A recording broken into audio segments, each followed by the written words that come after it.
Evening, everyone. Welcome to this evening with Catherine Hood. Really looking forward to this one. If anyone had booked, I will just say, if anyone had booked for last week with lovely Amanda Gore, I'm really sorry to have disappointed everyone on that. And so was she. But it did mean where she's in Australia and we'd had the time change. I don't know if you saw my video earlier, I did explain that, but it would have meant she got up at 4 in the morning to talk about joy at 5 a.m. and she wasn't really feeling that. Not being funny, but she said when the clocks go back and we can sort out a better time, we might even be able to do a morning one with her, which would be her evening, which would probably be better. So we will sort that out, but obviously didn't work for last week. Anyway, delighted that Catherine's with us tonight. Catherine's a really good friend of mine, of a few of us here actually. You came down from Birmingham 5 years ago, almost to the day, isn't it? I don't like to be associated with Birmingham, Jackie, so if you could say Solihull or Stratford or Coventry, that sounds better. The Midlands. Midlands, yeah. Do you know, you never say Birmingham, it's always the Midlands. Yeah, sorry. She doesn't mean that. To all the people here from Birmingham, there's probably none. But anyway, yeah, so came down 5 years ago. Miraculous story, wasn't it, Catherine? Yeah. I don't know if you want to, well, shall I just say what Catherine, I'll just do the introduction and then I'll let you speak about the miraculous way that you've got to come to Netley Marsh.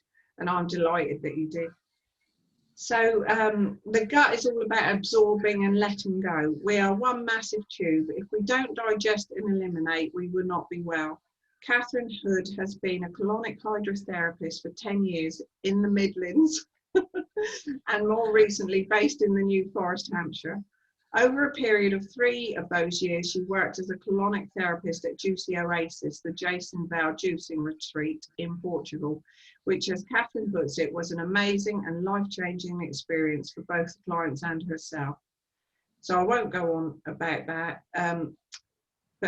So join Catherine for a journey of food to poo in a fun and informative talk of how best to nourish and balance your body both physically, mentally and emotionally, and be inspired by Catherine's enthusiasm and passion for helping people realise their true potential. So, yeah, I don't know if you want to start with a little bit about that, how you came to go to Juicy Oasis and being in Juicy Oasis, met that lady that you're here now. Yes, okay, thank you. Well, thanks everybody. I had some lovely familiar faces, so that's good. And yeah, I did work in Birmingham for nearly 30 years in social services, so I'm not you know, completely separate from Birmingham. And but I always wanted to get into therapies, and I trained as aromatherapy, reflexologist, all the different things. But after 28 years, I just wanted to get out anyway. It was very stressful. And I trained then in nutrition. I'd already done home economics as a youngster. And where I was being trained, they were doing colonics. So they said, and I'd got sort of gut issues because of stress. So I had colonics up in Lincoln where I trained, and I just thought it was amazing. And they said, why don't we train you? And I was one of the first people that they trained all that time ago. And as soon as I did it, I realised it was like the missing link, because you could have massage, you could have all the other things, but if you didn't get that one tube working, this is my passion, we are one tube. If we don't digest and we don't eliminate, we're not going to be well. And the colonics was like the last bit of the jigsaw, really. And from that, I got offered some work out at Jason Vale juicing retreat after a few years, and which was just, I was shocked really, because I'd never travelled abroad on my own. I'd never worked in that sort of environment. I mean, lots of famous people went, and I was sort of thrown into it for 3 weeks in the August or years ago. And it was a big learning curve. I just thought, oh, I can't do this. 9 or 10 treatments a day, working in this very beautiful spa, but the room was down underground with no windows. So if you just imagine doing colonics on all sorts of people, and you've got no light, you know, not much air and whatever, but it was an amazing experience. And I did it for 3 years. They called me back and I went back on a rota. So I did it sometimes every month. It varied really. And I did it for 3 years. And in the last time I was due to go was October 2015. And my mother was the last of our relatives, that generation. And she passed away in September 2015. And I was due to go to Juicy in October. And I thought, oh, I don't know if I can do it. Just trusted and went out there and met this client who lived in Manchester, and we were selling our mother's houses and we were just talking about it. And she said, I said, where's your mother's house? She said, in the New Forest. And my ears pricked up because I'd had a vision board, which you probably won't see it here, but just to give you a flavour of it, I had a vision board. I don't know if you can sort of get a flavour of just pictures and words and things. It probably didn't make much sense, but anyway, I did this many years ago when I was on a workshop. And we did have a place on the Isle of Wight, my parents did, and all our holidays were over there. So I always felt I wanted to live near the sea and wherever. And on that vision board says barn conversion with outbuildings, near the forest, near the sea, a place where me and others love to be, light, space, all the things, amazing. And she said, well, it's not a barn conversion, it's a bungalow. It's an old mink farm. It's got 5 acres of land. Why don't you go and look at it? So I quickly emailed my husband, said, oh, can we look when I come back? And I thought he'd say, don't be silly. And he said, yes, we could. And within 6 months, we sold everything we could lay our hands on and moved down here. And we were the sort of people who never moved house. We've lived in the same house for 25 years. And so that's how quick it was. And we just live in our dream, really. We've spent 5 years. It's 5 years on May the 12th this year. And we've sort of completely revamped the place. We've got a little caravan site, which was here, but everything was run down and not working. And I've got my therapy room. I've got this lovely log cabin. My husband's got the garage of his dreams. My daughter's come down here with her horses, so she's taken over most of the field and she's happy. So we're all basically living our dream, and my son was already down in Southampton. So I just feel so very blessed. But all I would say, this is much more interesting probably than the colonic talk, but what I would say is, honestly, when we talk about manifesting, it does really work. And it's all about the intention. And I think because the intention on my vision board was very much about others as well as ourselves, and about, you know, just, well, all sorts of things really. You know, you can have exactly what you put your mind on. Yeah. Yeah, there's plenty for everybody. Honestly, it's a beautiful location, and what you've done there is miraculous. I mean, really, every time I go there, and I do go quite a lot, but there's always something new there. And the gardens and that are just beautiful. So yeah, you have done wonders, you and Tim. Thank you, Jackie. Yeah. But you're always so welcoming to everybody. So, and I said Dennis and I always do our workshops there for Ho'oponopono, and yeah, you've had other workshops there. So it's been marvellous. I mean, really, what a blessing to know you. Yeah, well, thanks, Jackie. And the last thing, I don't like to say this because it looks like I'm really showing off, but I've always swum every day. And since we came down here, and especially in lockdown, I've been swimming in a very cold sea, because I think, well, if I lived 100 miles away from the sea for most of my life, I'm going to make the most of it now. So even on Christmas Day, I was swimming in the sea and it was freezing. And miraculously, the one thing on the vision board that didn't come true was a swimming pool.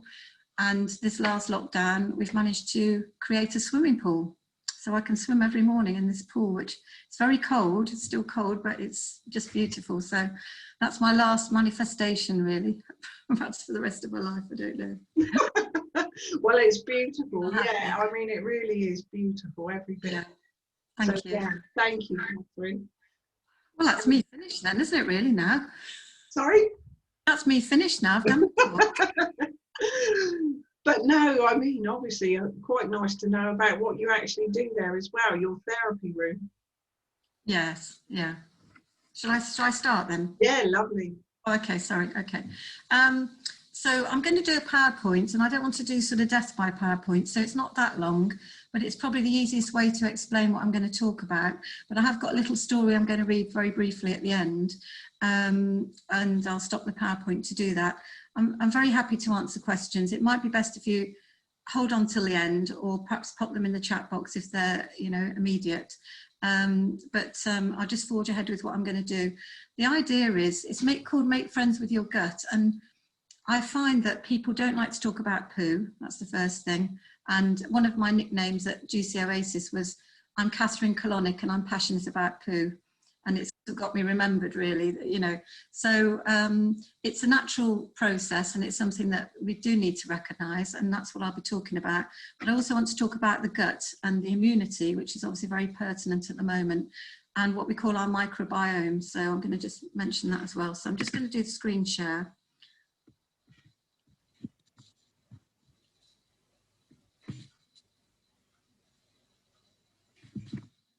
Okay, so hang on, I'll just go back. Right, so we've done that bit anyway. That's my therapy room here in the New Forest. So with that, I'm going to just talk about what is colonic hydrotherapy first of all, because you know, I could go through the whole talk and mention it at the end, but I think a lot of people are curious about it. So if you've never had the treatment, I know there's some people here that have, it's a really, well, it's all about hydration, and it's a really relaxing, very comfortable treatment. Takes about 40 minutes, 45 minutes, and it works on all levels, which I'll talk about as we talk about the gut. But basically water goes in, I'm going to just try and see if I can just show you with the arrow there. Water goes in here, goes right around the colon until it comes to what's called the ileocecal valve, which is in between the small intestine and the colon and the large intestine, and then it comes back again. And so it works around the colon and soaking and softening what's there so that it helps stuff to move. But even if you don't have what we call a release, which sometimes on a first treatment doesn't happen, you will benefit from all the hydration, because we're getting, it's so much better than just drinking water. You're getting it directly into your gut. People think it's like a high pressure jet wash that you stick up your bum and everything comes out, and it's not like that at all. But because your gut is your second brain, it's very much about emotional release as well, which is my passion. So I'll just talk about some of the other, and we can always come back to colonic hydrotherapy. As I already mentioned, is everyone okay? Can you all see the slides okay? Yeah. We're one massive tube, as I said already. If we don't digest and we don't eliminate, we won't be well, and that really is what I'm all about. It's really, really, really important. And I want to just look at what journey our food takes from when we eat it to when it comes out the other end. Okay, it's basically, it's about 15 to 36 hours. I mean, the ideal transit time from food to poo would be about 12 to 24 hours. But most people it's a lot longer than that. And it can be as long as some people, it's like 3 days, 72 hours, or some people can be a week, you know, when they don't go to the toilet. And if you imagine, that's a bit like a dirty dustbin, really. So it's not something you want to be doing, is leaving it as long as that. But so it's quite a complicated tube, a 9-meter tube that it's got to go along. So when we start to put food into our mouths, the very first thing for me that will help the way your gut works is how you approach food. You know, we've had lots of diet culture and things like that well, I know I have in my life, you know, been on diets a lot of restriction with food and all of this, and conditional eating and that sort of thing. So when you're looking at food, is looking at it and really enjoying it by how it looks, the colours, the textures, as you're preparing that food, really enjoying, not just, you know, getting something quick and shoveling it down. It's all of that will start the digestive juices working. And then obviously chewing is really important. A lot of my clients, you know, when they come there, they'll fill a questionnaire in, and the first thing they'll say, well, yes, I do eat quickly.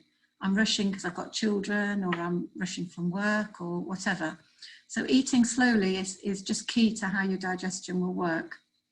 And then obviously when it goes into the stomach, then you're going to get the acid that breaks down the foods before it moves into your small intestine, which is it's the tube right in the very centre, all coiled around, which is about the size of 2 football pitches if it was uncoiled.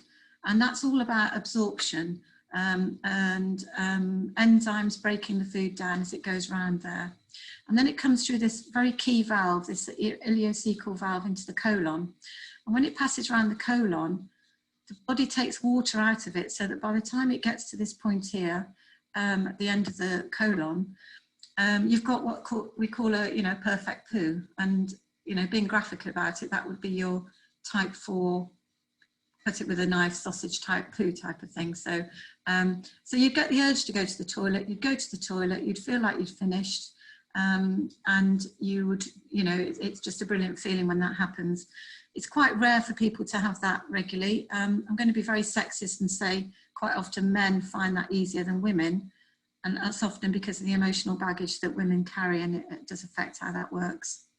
So that's the rough journey, you know, as it goes through the body, and lots of things can crop up during that time. One of the things that, I mean, I don't want to diagnose illnesses tonight and talk, but I will just mention lots of people have things like acid reflux. You are supposed to have acid in your body. You need acid in the stomach to break down proteins particularly. But if it's not usually that it's too much acid, it's just it's not going the right way.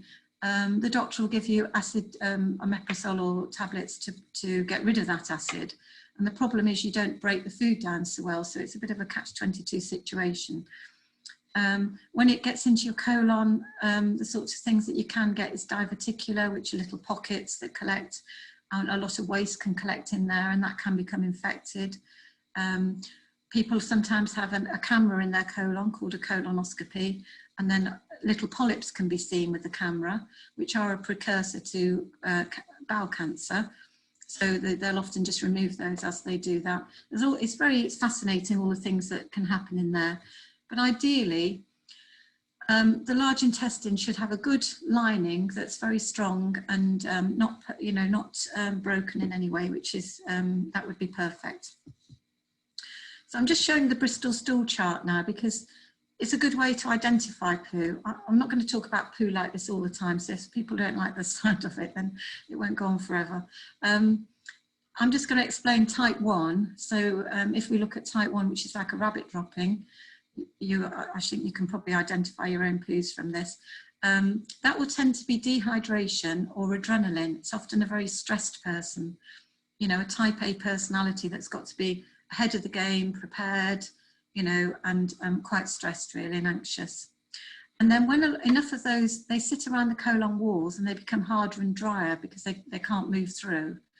When they gather enough of them together, you'll get a type 2 or a type 3 poo, which has been in there quite a while, so it's quite dry and hard, but it will move. You will get the urge to go to the toilet. Then we've got our perfect poo of type 4, and then it's a downward spiral then to type 7, where it goes softer and softer. And it's not a problem if you have a type 5 poo, that's still elimination. But once we get these very soft, watery poos, we're looking at a form of diarrhea. And when it's like that, people will often say, well, I haven't got constipation, I've got diarrhea, but it can be the same picture. Because if your body can't eliminate, so say there's so much around the colon walls, the passageway gets very narrow, then your body will keep it more watery and there'll be an urgency. So people have that urgency to go to the toilet, and it'll be very watery and very quick. And that's the sort of thing that colonics will do. The water will soak and soften what's in the colon to help everything work a bit better, and it will massage the colon muscles. So we've talked about the food journey and the things that might go wrong in that situation. We'll just go on from that, and obviously what leads on to the types of poos. It's really hard for me, this talk is, because I really like reaction from people, and also I like to you know, get feedback. So I'm hoping that there's, anyway, say put questions in if you want them. So we're going to look now at what can contribute to constipation. I don't know how many people suffer from constipation, but I can tell you from the number of clients I have, it is very, very common. I had a doctor that came for treatments the other day, and he was also saying he wasn't happy the way doctors just give out Movicol or Laxido or Lactulose, any of these things to try and help people go to the toilet, because it's only working on symptoms, it's not working on the cause. I had a nurse today as well that was actually came for colonic, which was very good. She works in Southampton General Hospital, and she was talking about lots of interesting things actually, but one of the things was, again, she said, I can't believe how many patients come in with lots of different issues, but at the root of it is constipation, and yet the GP just hasn't been able to offer the help that's needed. So what can contribute to constipation? Any of those things there really. Dehydration. So we always know we should drink, you know, at least 2 litres of water a day. A lot of people struggle with drinking water because they don't want to be going to the toilet. if you drink water gradually and if you sip it, you will be going, these cells will plump up and it will get more used to it. So you shouldn't have this problem. Stress, when your body's in a stress mode, we produce adrenaline. Adrenaline is your fight or flight, and that's really for emergencies. You know, it goes back to caveman days when you were running away from a fierce bear type of thing. So the body, the brain will say, right, okay, we need to be very alert for danger. We'll put the blood to the brain, we'll put the blood to the muscles, but we're not going to worry about digesting and eliminating. It's not the right time. But you see, nowadays people are living in that sort of way, you know, very adrenaline driven. Maybe they're on a computer all day, so it's not like they're even doing any physical activity to remove the adrenaline. So adrenaline is definitely a poison to the body. So stress will you know, be a major factor with constipation. And one of the things that I suggest to people then is breathing. You know, breathing's the key to helping with things like that, and mindfulness, any of the things that we know will help with stress. Lack of fibre. So it doesn't have to be, you know, Weetabix, shredded wheat. People used to think that was a good thing years ago. You're far better to have fibre from fruit and vegetables or natural grains and soluble fibre than the hard sort of wheat germy type, bran type stuff, because that just gets stuck and blocks. Childhood experience, believe it or not, the brain has got, well, the bowel has got a memory, it never forgets.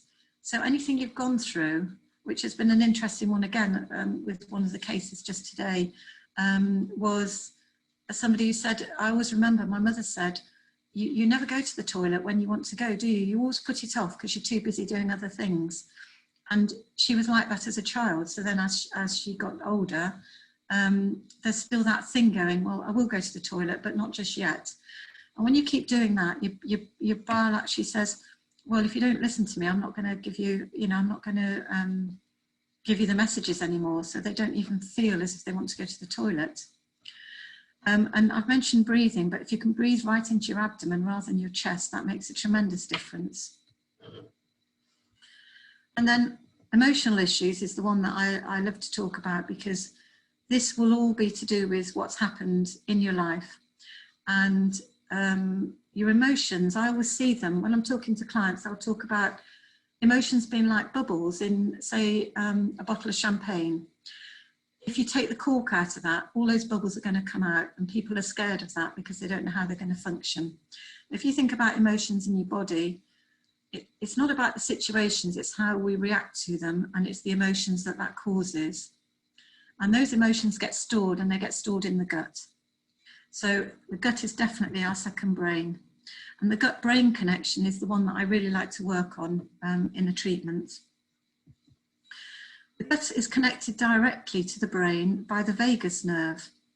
And the vagus nerve is formed as early as when we're as a fetus. The vagus nerve is formed and goes directly to the gut, but it also divides, so part of it goes to the brain and part of it goes to the rest of the body. So the vagus nerve is the direct communication line, and that's the one that will carry the messages from the gut to the brain. So we've got all those factors with constipation, and you know, you might be thinking to yourself, well, actually I've got a bit of that, or I know that, you know, but hopefully just by listening tonight, it'll make you understand some of the things that might help if you do have any issues. But one of the lists that I put together for people generally, obviously I'm going to mention colonic hydrotherapy. And if somebody's got quite major issues, you know, a tremendous amount of people have IBS. Well, what's IBS? It's just the name that the doctor gives it. IBS is a collection of symptoms, and it can be anything from constipation to diarrhea, to gut spasm, to bloating and gas, you know, the whole caboodle really. So colonic hydrotherapy in its own way, working on all those levels, will help with some of those things. But you may need a course of at least 3 treatments to really crack that. Positive emotions, so we've mentioned that, but putting those messages into your body. What we tend to do, we'll only listen to our guts when we get the bad messages. You know, like, oh, I feel bloated, and then we notice it.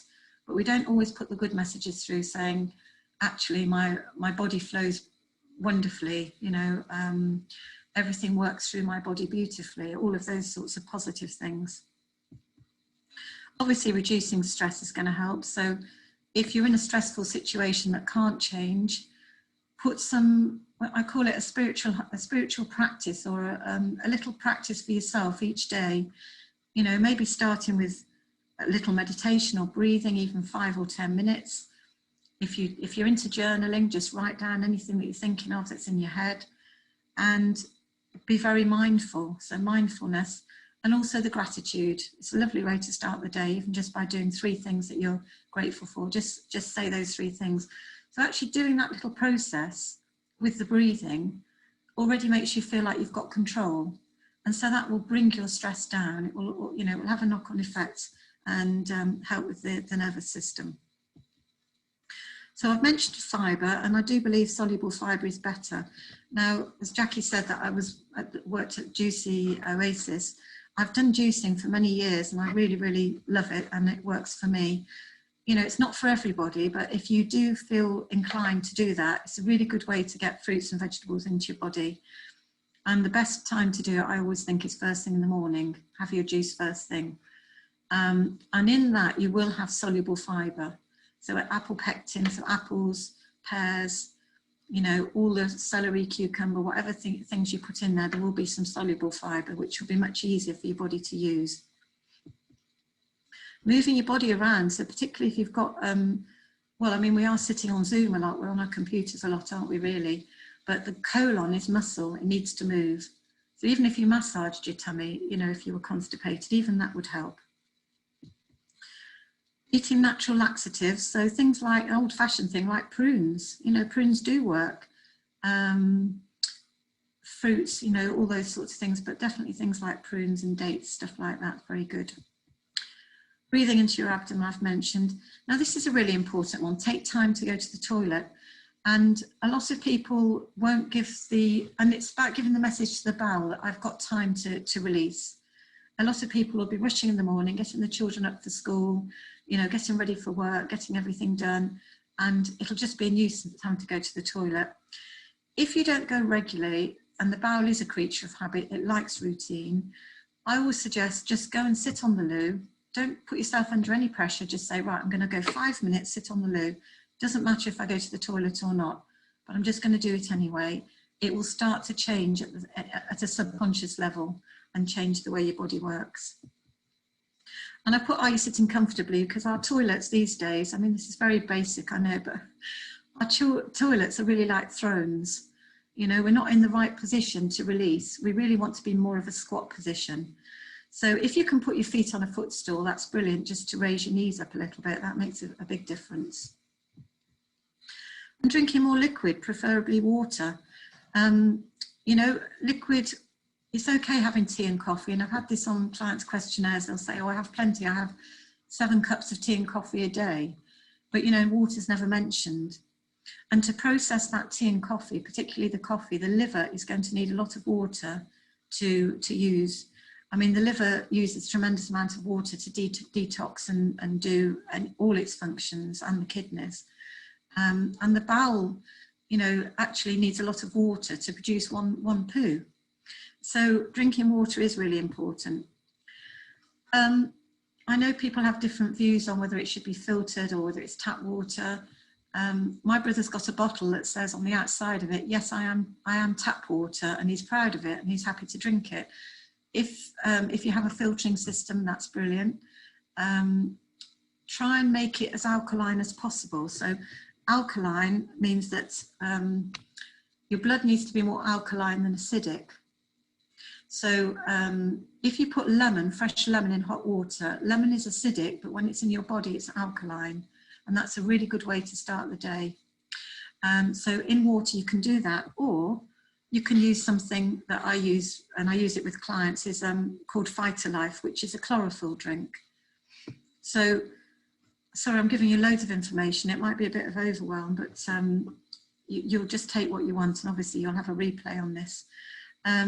So chlorophyll is obviously the green in plants, which is the next best thing to human blood. There's only 1 molecule difference than hemoglobin in your blood. So chlorophyll will carry oxygen.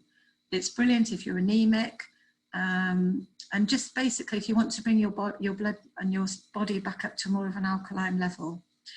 When your body gets acidic, it creates inflammation, and inflammation is the cause of disease. So it's very, very obvious, really, the more alkaline you can be. So as far as your diet goes, go for green veg as much as possible. Your acidic foods are going to be things like coffee, alcohol, red meat, sugar. Sugar is a real biggie. And medication and stress are very acidic in your body. So trying to bring it back more alkaline is really good. So really nice things that I do with clients as well as affirmations, because there's such a big metaphysical picture with the human body. And I think that more and more is being found out about that. So constipation is about holding on to the past and fear of letting go. So this is where it comes from, maybe in a program that's in your subconscious. You know, I've come across people that have had, you know, such awful, challenging childhoods. You know, they've been up against all sorts of things, and there's no way they would have gone to the toilet comfortably in those situations. So they've held on, and it's a control thing, which is very hard to let go of later on. And that program really doesn't serve their life currently, but it's about getting to the subconscious. And we can do this when we're doing the treatment, because the affirmation there, I easily release that which no longer serves my highest good. You know, you can have it anywhere. You know, I'm peaceful with life. I flow with life, you know, that sort of thing. I've put flatulence here because that's an interesting one. Gripping fear, undigested ideas. So, you know, when people get very bloated and gassy, start looking at some of the things in your life and see what you're, you know, where is the fear coming from? So I relax and let life flow through me with ease. And I think all of us on this call have a very spiritual mind. That's why we're here.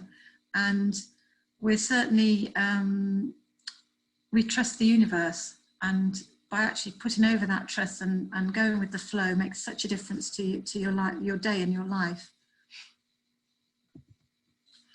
So I just want to touch on the microbiome, which is your gut. Okay, so in the gut, we've got good and bad bacteria. So you probably will have heard of this. All disease starts in the gut. There's no doubt about it. This is what the scientists are finding out more and more, is that having a healthy gut means having a healthy body. But the disease will start in the gut, and a lot of us don't realise what's going on there. So what is it? What's affecting it?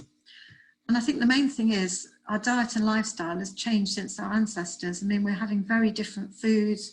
We don't maybe do the physical exercise we used to do. It's very, very different. And we have different stress levels. I think you'll all agree that you are what you eat. You know, anybody who's had something that they really don't, I'm not going to say shouldn't have, because there's no should or shouldn'ts, but if I looked at the diet of the person on the right compared to the person on the left, you know, you eat a nice piece of cake. I love a bit of homemade cake. But sometimes somebody used to say to me, you'll look like what you eat. And I used to look at this great big piece of carrot cake or something with the icing on the top and think, oh dear, that's me when I've eaten this. But poor diet and lifestyle is part of what we've talked about. Diets are designed for taste rather than health. Once your body gets used to more green food and more natural food, natural unprocessed food, you actually don't want the stuff that's on the left. You don't want the cakes and the, you know, it's okay having them for a treat, but your whole taste buds change. But, you know, especially the younger generation, you know, the McDonald's era and stuff like that, all of that is false flavour, and it's not how things really taste. You know, my children, they still go mad if the tomato sauce bottle isn't around, if they're going to eat something that they think needs tomato sauce on it, because they want that's, you know, that processed flavour. So I don't have a tomato sauce bottle anywhere that they can find. If they can find it, they can have it. Excess sugar, additives, salt and bad fats is all part of the, you know, when we're having a very bad diet, that's what we'll be looking at. So if I asked you, and obviously you can't do this on Zoom, but if I asked you what are the 4 food groups, I'm sure you'd come up with proteins, carbohydrates, fats, and vitamins and minerals, but this is what some people would regard as the 4 food groups. Okay. And I'm not saying chocolate's a bad thing, because a bit of chocolate's good, but you know, that's what we could be looking at.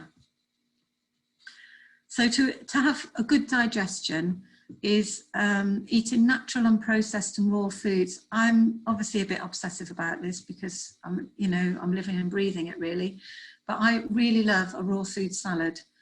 And a salad to me wouldn't be a bit of lettuce, cucumber and tomato. It would be spiralised or grated or chopped, courgettes, sugar snaps, mange tout, carrots, all sorts, celery, all sorts of things. And I'll make a massive bowl of it. And, you know, my husband will look at my food and he'll say, you're going to eat it till climate because it's just this massive. But when you look at that, the colour and texture and everything else you've got in it, you can see it's going to really feed and nourish your body. And that leads on to putting good thoughts into your food. A yoga teacher that I knew a while ago, his attitude used to be, you could actually eat anything as long as you put good food, good thoughts into it. It's almost like blessing the food before it goes into your body. So putting those good thoughts in will alter the way it works in your body. Respecting meal times and not be distracted. How many people sit with a tray on their lap, eating their food, watching television? That's a sign of the times, isn't it? But if you can, even just that one meal a day, you know, one sitting down meal a day, really focus on what you're eating, take your time to eat and really savour it. It makes a big difference to how it works in your body. So I've already mentioned relaxing when eating. When you do talk or you're not focusing on eating, you do swallow air. And if you drink a lot of water when you're eating or whatever you're drinking, again, you can get gassy from that.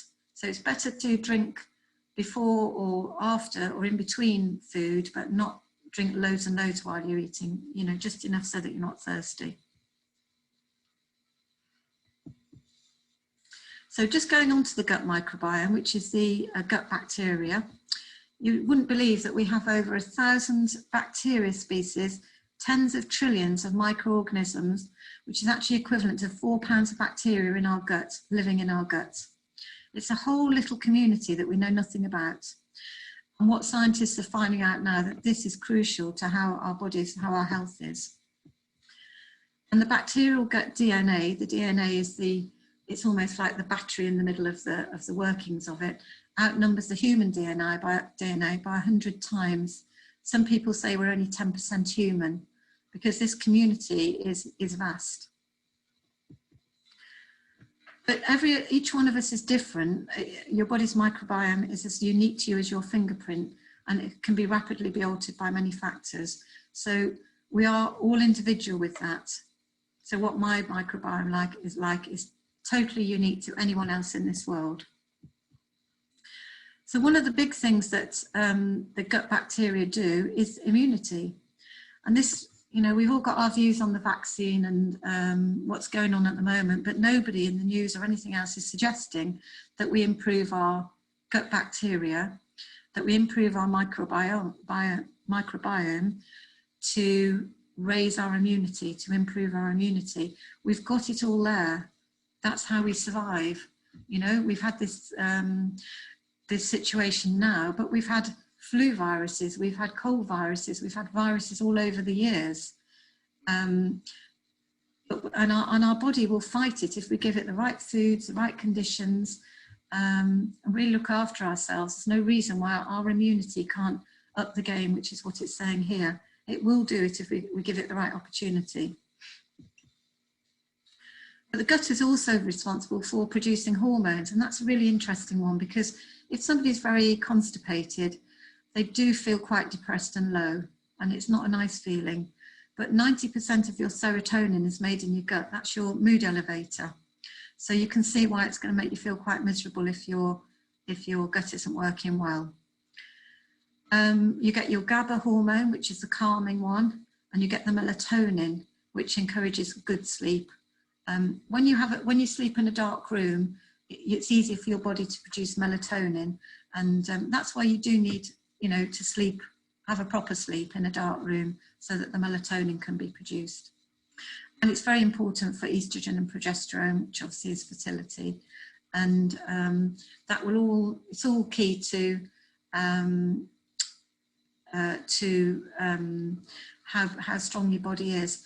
I've had a few clients who've had, well, a few that have gone for IVF treatment, you know, maybe because they haven't been able to get pregnant.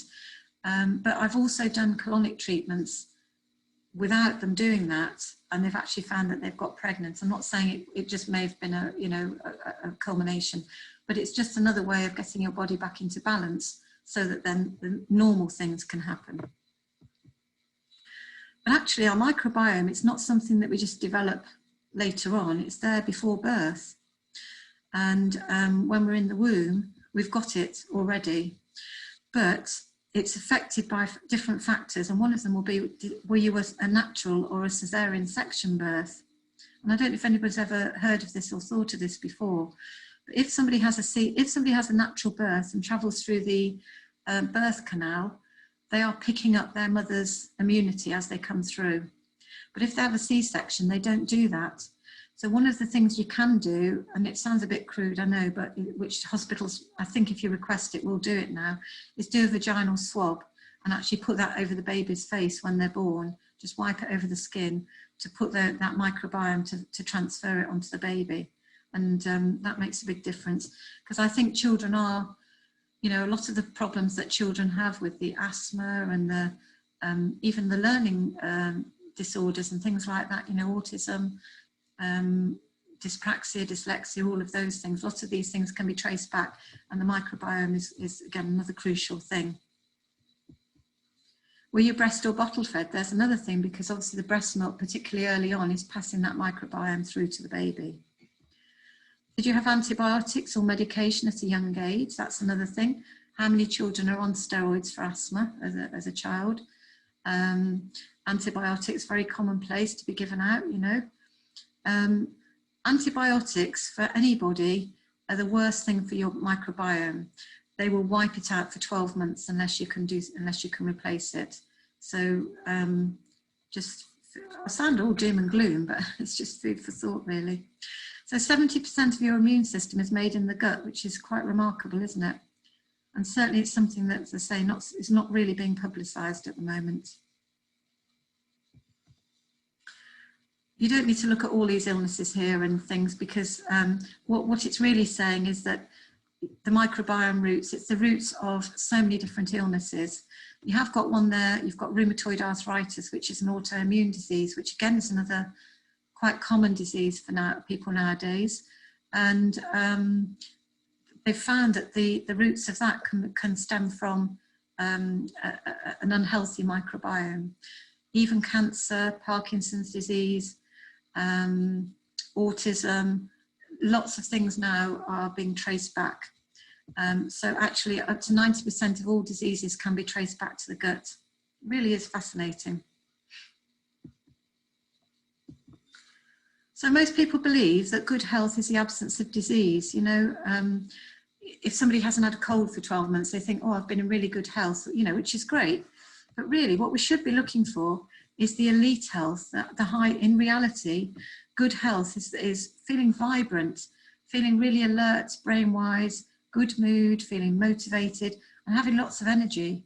You know, it really is possible to be in that state by improving your own health. Whatever level you're at, never give up. There's always room for improvement. So just sort of rounding this up really on the gut side, on the healthy gut, what else can we do?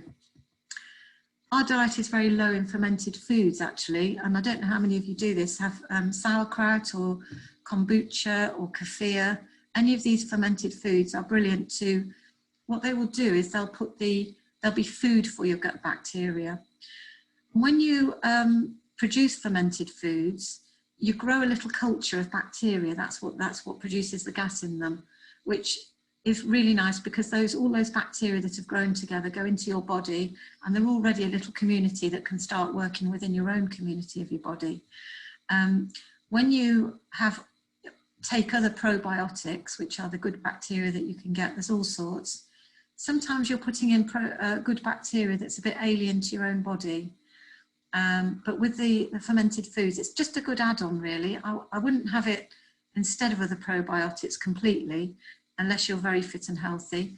but certainly it's food for thought. Sometimes you can find you get a bit gassy when you first have them, but your body gets used to them.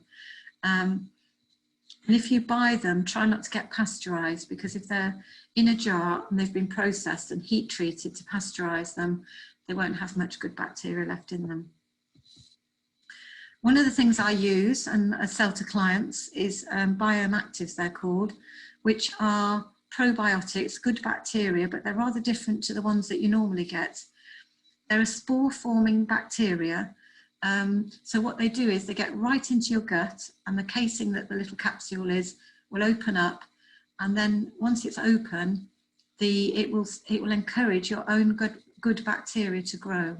So it's sort of really enhancing what you've already got, which is an ideal way to be. It also has inulin, which is the food for the bacteria. It has those in them. So that's a really useful one. And one thing I'm going to mention, which I'm actually doing at the moment, I've done several times before, is called a microbiome gut reset. And if you're not certain about your gut and the health of it and everything else, and you'd like to give this a go, it's a 21-day detoxifying program. And you know, it might not be something that lots of people think, you know, it's not for me, I like to do everything naturally. The products in this are pretty natural, but it is obviously a made process that you're going to go through, but it's been put together by scientists in America, and it's very food orientated, very food based, so it's very safe, and it's tested to pharmaceutical standards. These products are very, very good. So what you get in that is you have a protein-based shake, but it's not whey protein, it's vegetable protein, which is very easy for your body to digest, which has also got some good bacteria in it. You have what's called the Biome DT, which is some very strange green powder, but you put it in water, and it's got lots of superfoods in it. So barley grass, wheatgrass. It's got something called L-glutamine. So if anybody has got particular gut issues like diverticulitis or probably even Crohn's, you know, anything like that where you've got real damage to the gut, L-glutamine is an amino acid which repairs the gut lining, and that's what the green stuff is. So that's working at the same time. Then you have the probiotics and the body prime, which I didn't mention on the constipation page, but I sell this to clients for helping them go to the toilet. It's not actually a laxative, it's magnesium citrate, but it has apple pectin and prune powder. And both of those are soluble fibres. So they work in the body to help move things through without it being an addictive type laxative. And you also get the benefit of magnesium, which creates very muscle relaxant. Very, very good for restful sleep. So I often give these to clients and ask them to take them 2 at night. They get a really good night's sleep. Plus it helps them go to the toilet the next day, and maybe 2 in the morning if they're not going very well. And this is all part of this process because it clears your intestine at the same time. You're putting the good bacteria in, and the Pro RG9 is it's a mineral and vitamin supplement, but it's actually got something called L-arginine in it, which is another amino acid which forms protein. And what this does is it goes into your bloodstream and it produces what's called nitric oxide, which is a gas that opens the vessels. So it really helps with things like cholesterol, any circulatory issues. And when you're taking it in this, it's an actual 7-day of products process really. It will remove the toxins, that's what it does there. So there's lots of things in their own right that are very good in this process. But when you do 7 days removing all the bad things like alcohol, coffee, sugar, whatever, the next 7 days you take these products and just continue on for the next 7 days just to finish the products. And you have 1 clean meal a day. So you have 2 lots of that and 1 clean meal, which is no carbohydrate, as little as possible, just protein and vegetables and things. And I have to say, by the end of the 21 days, you feel remarkable. Usually you're going to the toilet better, your skin looks better, your eyes look brighter, your liver's working better, and you know that you've invested in your microbiome. So it's just a food for thought there.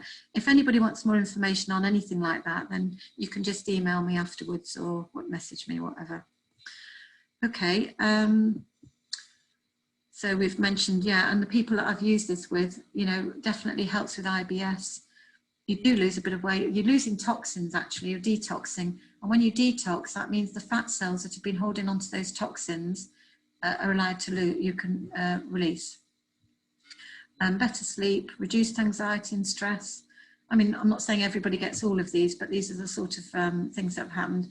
Definitely helps with hormone balancing, immune function, no doubt about it. And you do feel a lot improved cognitive function. I've got my husband on this process at the moment, and I'm expecting miracles on his cognitive function by the end of it. I can do a lifestyle analysis, or it's something that you can do. I haven't got it on my website at the moment, but it's something I'm going to do so that you can just do some tick boxes on your own health and assess where your body systems measure in relation to each other. And it's something that I can go through with you if you want to. So really, I probably talk a bit too fast, and I've tried to slow a little bit, but there's a lot of information there, but I hope some of it will resonate with you, and I hope you'll find that useful. And I just say make friends with your gut, because your gut does know what your head hasn't figured out yet.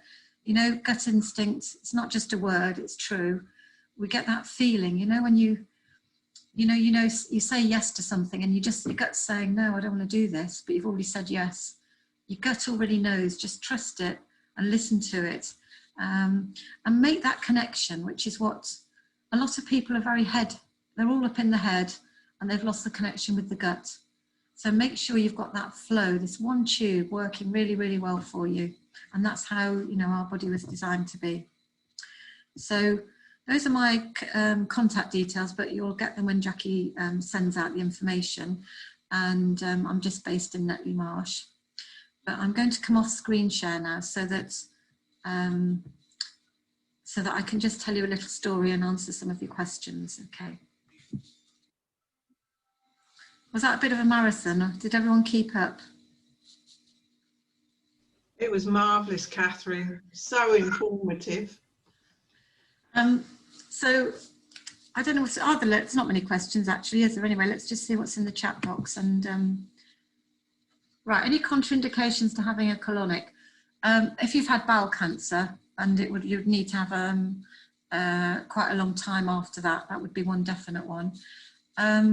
If you've got colitis, and if you're in an acute state of colitis, then that would be a no-go. But having said that, if somebody's got it under control and it's not in that inflamed state, it can really help with colitis, because you will be constipated, and to help with constipation is worth more than the state of the colitis. So it's just a very gentle hydration. Anything else? Probably not really. I would always do a questionnaire and check out things before you did have a colonic anyway. But it's, you know, if you think about it, we're just using water. I mean, I do things like coffee enemas as well as part of it, but it will work with just water, warm filtered water, very gentle, very relaxing. There's nothing really harmful about it. So yeah. Any other questions? Yeah, the products. If you just message me, because I have got a shop on my website, but I've just got to check out that that you can do it from there. But I actually have them, the products I've talked about, I usually have here. So to save postage, you can always contact me and collect from I put them out in the porch, you can collect them, or you can pop and see me and I can give them to you. You'll get them cheaper from me, and you also won't pay postage, so it's better to come through me. But you can go on the Synergy website and look at information, but I can line you up to those afterwards if you want. I recall potty training. Boys don't even used to do sit the boys. Yeah. Yes, I mean potty training, that's really good sitting. Yeah, yeah. The only thing about that I always feel is it can be a bit forced. And I have come across people in their adult life that they've had this feeling of having to sit on the potty until they went to the toilet, or even sit on the toilet as a child, puts them off going to the toilet. It's like you've got to strain until you go. And when somebody has that attitude, it's not going to flow. So it can be a bit of a, you know, go the opposite way, but obviously you've got to train people. Okay. So would you like to hear this little story? It's only a short one. Yes. Yeah. colon story. You might know it'd be about the colon. Shall I just ask those other 2 questions that are there, Catherine? Oh, Just sorry, to was clear another that- 2? Yeah, yeah. What Yeah, are no, they? that's all right. Have you known it to help the menopause a lot? Any help with mild dementia? Have you known it to help menopause a lot? Any help with mild dementia? Okay, well, I mean, I'll tell you the dementia side. Well, colonics will help because of the hydration, and the hydration is going into your body, so it's going to help anyway with circulation things, which is going to help with the brain. I mean, you definitely feel more alert when you've had a colonic. It does make you feel brighter. The dementia thing, I would definitely be looking at one of those things in the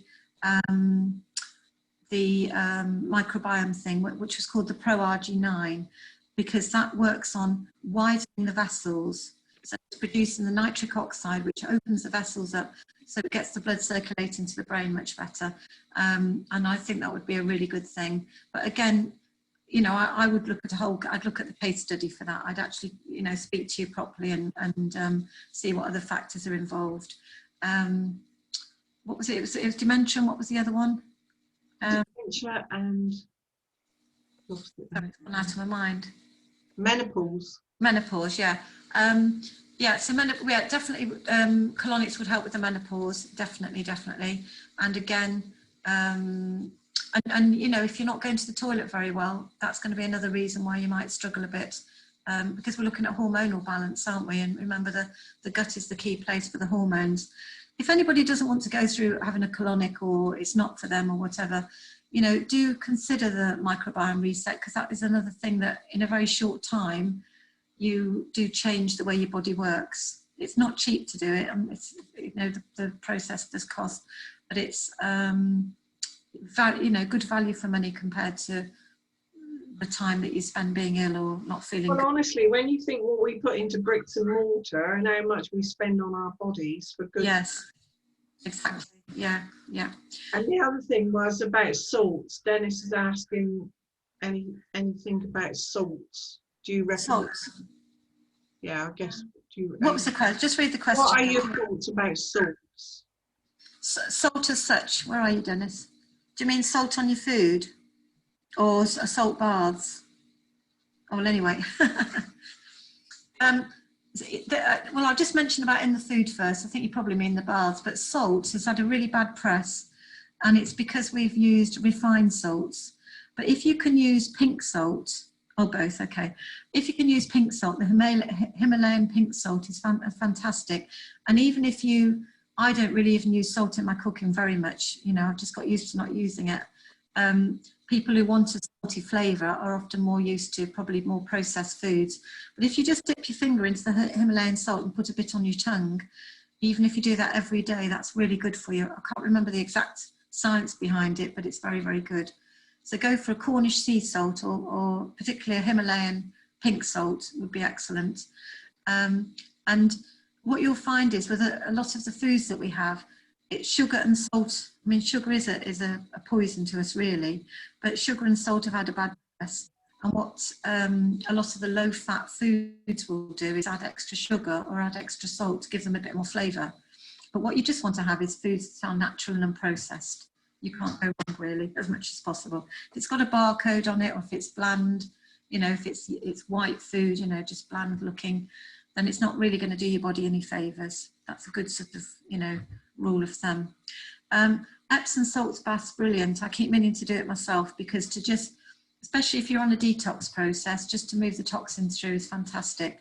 So it's good old-fashioned remedy. Some people do it every night. It's quite a lot if you do that, because it's quite an intense thing for your body. But definitely do, you know, once a week or a couple of times a week. Brilliant.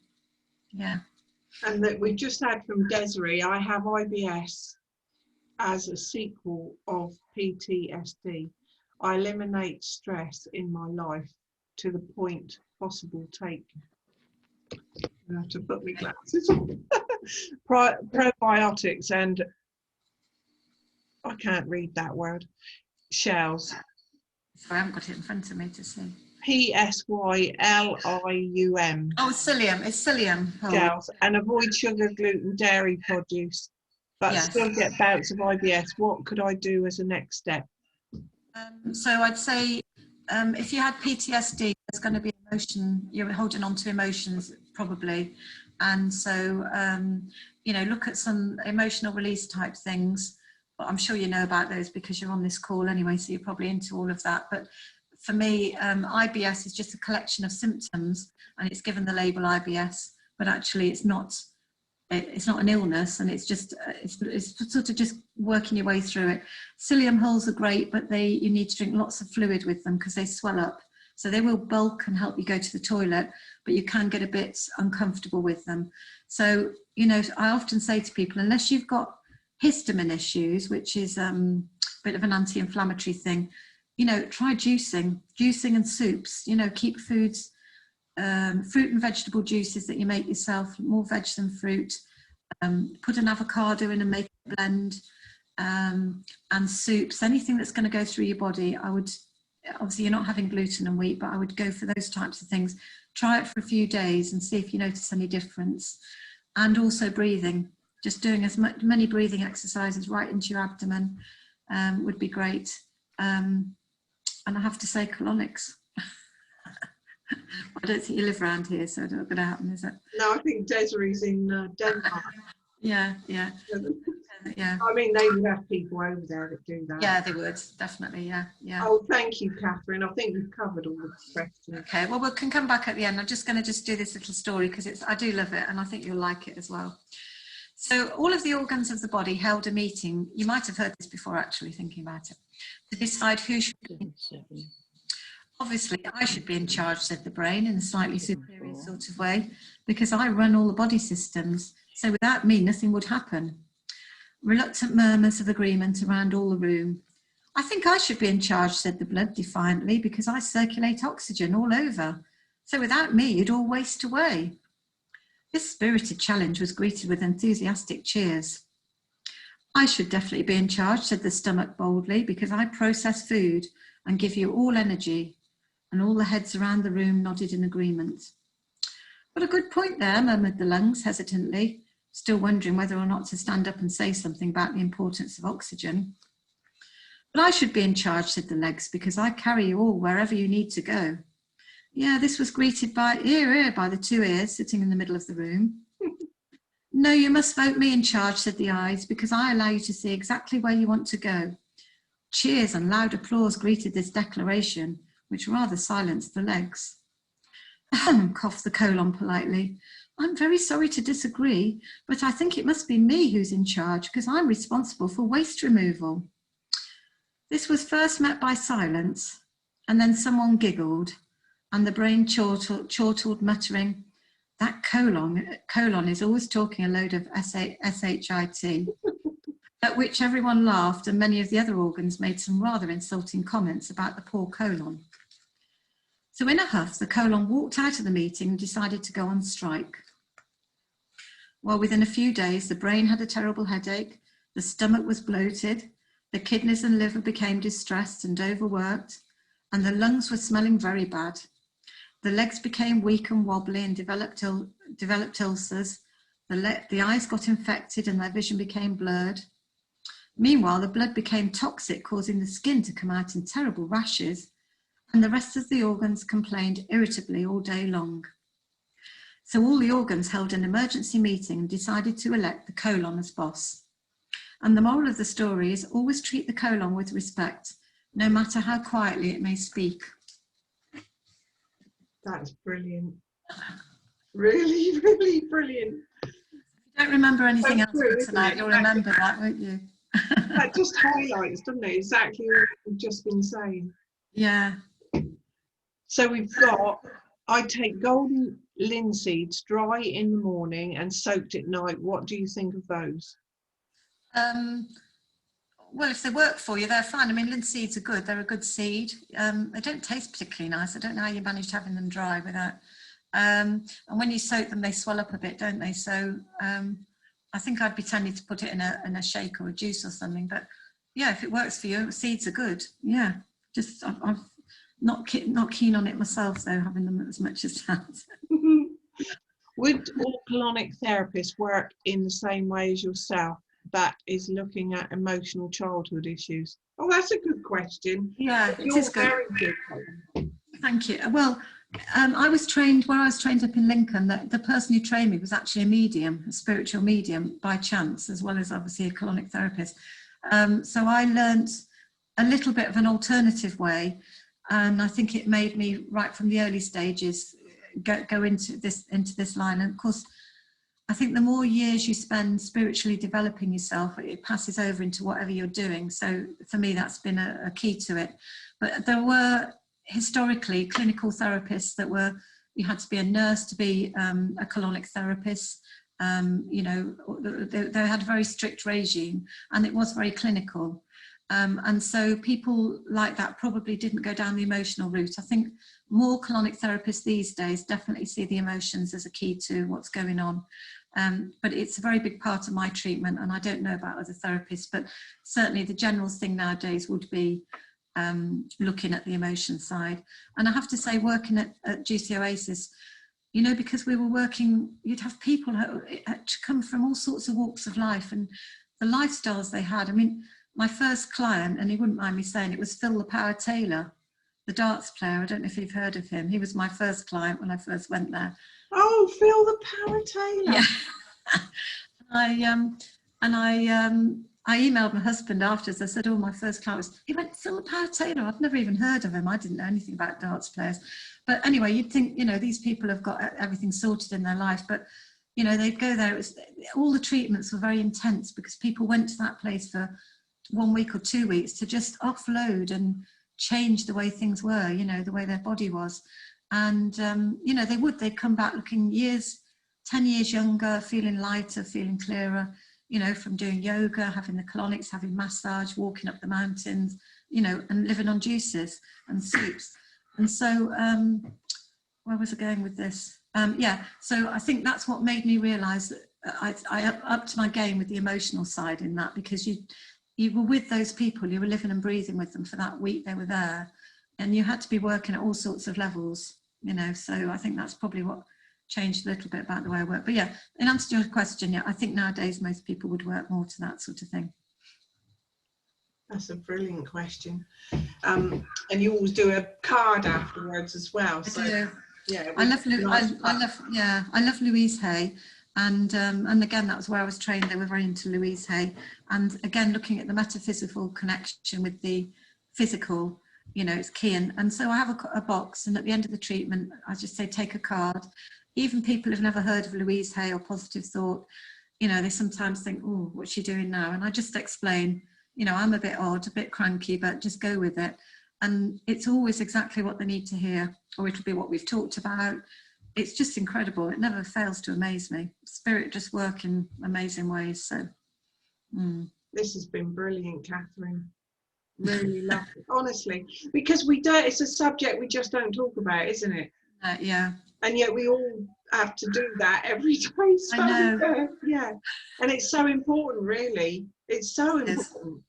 And what I was going to say on my video earlier, when I said about this, not on here, but when I did one live to Facebook to talk about this, where we're saying about this 5D, that we're raising our vibration.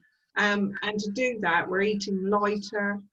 I don't know what you think about vegetarian. That's you know, I had someone ask me today, or talk about today, the fact that she's been vegetarian for 2 years, and now she's heard somebody, I hope you don't mind me saying that, she's on this call.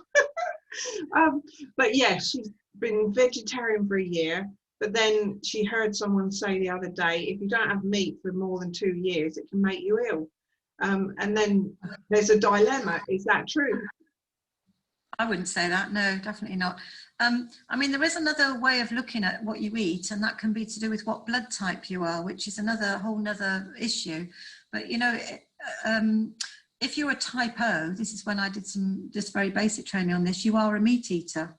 A type O blood group will tend to be a meat eater. It's more like the caveman, and they like to eat a big meal, but they can be hungry, they can last 3 or 4 hours between food. But then a type A or a B will be more of a grazer. So, and they will be more into fish or vegetarian. And it goes back to originally, caveman was shooting animals and killing them and living on meat. and then communities moved inland and started having cattle and well, just using maybe growing crops and using the crops for food. They may have been fishing in the sea, so that you can see how the species evolved. So your type A, depending what blood group you are, which you can look into, you can see what foods suit you best. So, you know, I can't say that for me personally, I wouldn't say I feel meat is a very heavy thing in your body, red meat particularly. They found meat fibres in a vegetarian who'd been vegetarian for 10 years. And when they did some analysis on what was coming out, they found the meat fibres after 10 years of being a vegetarian, red meat fibres. So, you know, it does stick. So I found, you know, it's amazing how many people are becoming vegetarian, and it seems to be just the way they're going. And if you think about it, you are lightening the load on your body generally if you do have less meat, less of the heavy stodge and all of those things, and you lighten the load by having more of the fresh, nice, you know, fruits and vegetables that really feel good in your body. That's going to help us with our vibration. Wonderful. Yeah, but I wouldn't say, I'm not saying anybody should be vegetarian. You know what's right for you. Yeah. Lots of people have become vegetarian and found it very difficult to live like that. And some people do need a bit of meat every now and again, but you certainly don't want to be having red meat more than once or twice a week if you're going to do it, really, I think. Lovely, thanks. Norma's saying, I've not had meat for over 12 years and relatively well. I'm a B blood group vegan. Okay, yeah. I found it very interesting about the microbiome being passed to baby in the birth canal. Mm. I am an A and cannot eat meat. I have been veggie most of my life. That's interesting. That ties in exactly with what I said. Isn't that amazing? Have we got any type O people on the, anybody know what blood group? I think I'm an O. Well, Susan, Are you an O, Sharon? Yeah, I'm O positive, and I did stop eating meat and fish for a while, and actually it didn't really agree with me. I do eat meat and fish now. Yeah. Well, that's interesting, isn't it? That's exactly what I was saying. It's very good. What about you, Sharon? Well, yes, it was me that was asking Jackie today, and I am an O, and I was told if I don't eat some meat now and again, it will make me unwell. And I was feeling quite lethargic and no energy. Yeah. And somebody said, have you eaten meat recently? And I said, no. And they said, you might need it. Well, it's a thought, isn't it? I don't think you should. I think you just got to do what's right for your body, and you'll feel it. And you can always dowse over food to check it. But you know, when people say, "Oh, you need meat, red meat for iron," you can get iron from a lot of other things. So there are a few myths about, you know, you need milk for calcium. You can get calcium from other things. So have it for the right reasons. And I certainly wouldn't say you need it because you can't get things from other things. But it feels right for your body, so that you're doing what's right for you. Yeah. And as you source the meat well, so it's organic, you know, locally grown, whatever. Yes. You know, organic from Waitrose. Oh, you must have money then. Anyway, that's been really wonderful. I am grateful. Jan's just got a question there. Oh, sorry, right. I'm also O, and maybe 25 years ago, maybe even longer than that, I was vegetarian for about 2 years and didn't feel well. So I don't eat a lot of meat now, but I do eat meat and fish. But it really didn't suit me either. And I haven't really put the two together, to be honest, until you mentioned that. Yeah, very interesting actually. I've never had it proved out before with so many people, so very interesting. I think it's a very laborious process to get, if you think the animal, say a cow was going to eat the grass, then you've got to eat the meat. I think that what isn't very good about it is the energy transfer, isn't it? That's probably the thing more than even how it is. Somebody's just put up about B12, and you are right, yeah, B12 is an issue as well for people. Can be an issue for people who've gone vegan. Wow. Thank you everyone that's joined us tonight, and thank you for answering so many of those questions. Well, all of them. Thank you. I love it. I love it. Having all this is lovely. That was such an interesting evening and so much information. I'll just say that one thing, that when I've been to a presentation of yours before, because I've been to a few, but what really stuck in my mind, and I know you'll know what I'm going to say, but about salads, that today, if you had a bought salad today, 47 salads you would have to have from the 1960s to get the same sort of goodness. Is that right? I know, and I didn't put that slide in tonight. I should have put that in. Yeah, because with the veg and stuff we're buying, unless you're buying locally grown from a reputable source, you are not getting the goodness in this stuff. Plus you are getting a lot of, this is part of the other reason why our bodies are a bit messed up, is you are getting pesticides and all sorts. I mean, when we get stuff brought in from abroad, if it's not stuck in the Panama Canal or wherever, and foods come across, they're being stored in cold storage. That's why bananas are green when we have them, because they're taking 6 months or so coming over, then they're being stored before they even get to the supermarket. So you're not surprised that there isn't a lot of goodness left in that food when it gets on our plates. And we like things to look, we like an apple to look clean and bright and everything else, and barny, shiny, and it's not, we're used to that way of having food, and we want foods that aren't seasonal. We want strawberries all year round. You're not going to get strawberries with goodness in when they're false produced, So it's absolutely right. To get the same amount of nutrients to what they had years ago when they grew it themselves or got it locally. Something like 40. I'm surprised you can remember that, Jackie. Well, it was such a shock. It was such a shock when you did it. Yeah, amazing. So, thank you so much. Thank you to everyone that's joined us tonight. I mean, we've had loads of people saying thank you. Excellent presentation. So interesting. Yeah, lovely. I will just say next week we've got Andy Ford and Tim Abbott, two internationally well-known mediums, talking about spirituality. And I know I mentioned that when I went to Stansted, I went into a debate that they talked about, is mediumship killing spirituality? That didn't sound particularly interesting, but for some reason I was drawn to it. And it was one of the most fascinating talks that I've ever listened to. There was so many input. There was like Darren Lasky, he gave a really good bit about what he thought of it. Were people just going to spiritual churches to get messages, or do they understand about spirituality? I didn't know there was a difference between a ghost and a spirit. There's so much within spirituality. And again, when Sharon was here earlier, she's been to a medium where she's had a complete conversation with her sister and it had to have been her sister for what they talked about. Quite fascinating. So yeah, next week we've got two, as I say, international mediums, Tim Abbott, Andy Ford. Andy's a palm reader. He's been here to the house and done a palm reading course. Lovely guy. He does tarot and so many other things. Do you know Andy, Catherine? I think I've seen him before, yeah. Yeah, most of the Mind, Body, Spirit fairs when we get, Sue Murray's. Anyway, so I think that would be a really good evening with those two next week. Thank you all again for joining us. I'm really grateful, Catherine.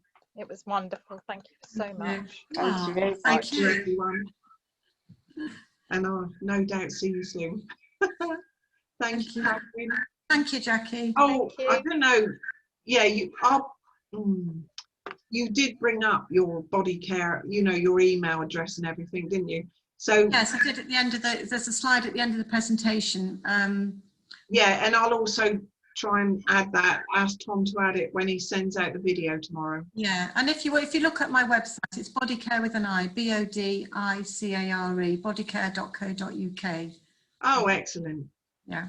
Lovely. Thank you very much. Thanks, Jackie. Bye. Bye. Thank you.